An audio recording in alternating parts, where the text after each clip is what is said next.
से पाकिस्तान जाना था मुझे। मेरी शादी हुई है, मेरे पास पूरा प्रूफ है।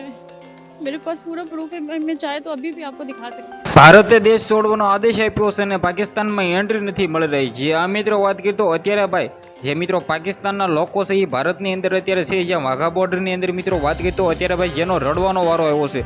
જે આ મિત્રો વાત કરીએ તો તમને લોકોને ખબર છે કે પહલગામની અંદર જે ઘટના ઘટી છે, આ ઘટનાની અંદર મિત્રો આતંકવાદીઓ જે મિત્રો વાત કરીએ તો આપણા હિન્દુ લોકોને જે મિત્રો ગોળી મારી દીધી છે, ત્યારબાદ મિત્રો વાત કરીએ તો મોદી સાહેબે ખુલ્લેઆમ ઓર્ડર આપી દીધો છે કે ભારતની અંદર જેટલા પણ પાકિસ્તાનની ઓલાદો રહી છે એ બધા અમારો દેશ મૂકીને ભાઈ તમારા વતન જાઓ। તેની અંદર મિત્રો વાત કરીએ તો વાઘા બોર્ડરે મિત્રો વાત કરીએ તો પાકિસ્તાનના લોકોને એન્ટ્રી નથી મળી રહી પાકિસ્તાનની અંદર।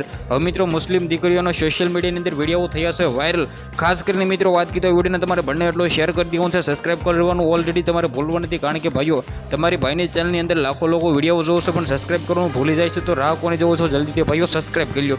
હવે તમને બધા લોકોને ખબર છે કે પહલગામની અંદર જે ઘટના ઘટી છે, આ ઘટના અંગે મિત્રો વાત કીધું અત્યારે ખુલ્લેઆમ પીએમ મોદી સાહેબ છે લડી લેવાના મૂડમાં છે, કારણ કે મિત્રો પાકિસ્તાનની ઓલાદોએ જે મિત્રો આતંકવાદીઓ છે તેને મિત્રો આપણા દેશ ઉપર જે કાંડ કર્યા છે, જે આ મિત્રો વાત કીધું હવે ભાઈ અત્યારે પીએમ મોદી સાહેબ ખુલ્લેઆમ આદેશ આપી દીધો છે કે મિત્રો પાકિસ્તાનની ઓલાદો જેટલી પણ ખોટી રીતે ગેરકાયદેસર આપણા ભારતની અંદર રહેતી હોય છે તે ભાઈ વતન પાછા ફરો।